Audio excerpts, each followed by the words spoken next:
Okay, I'll just show you how to pair a mobile to the Bluetooth audio system in this 2018 BMW X5. So the first thing we do is make sure that Bluetooth's on, and then we scroll down to the bottom.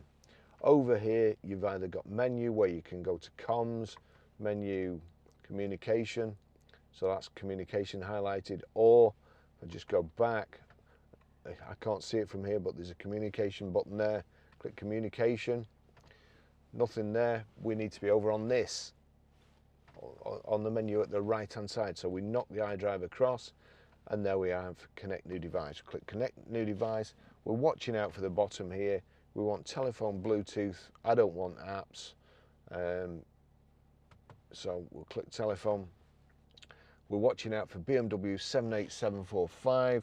That's it. Come up there. We'll click on that.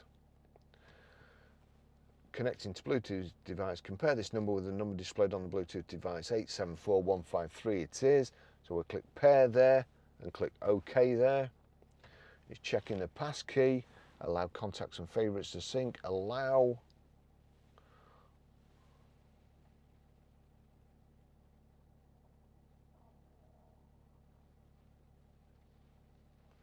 There you go, it's connected.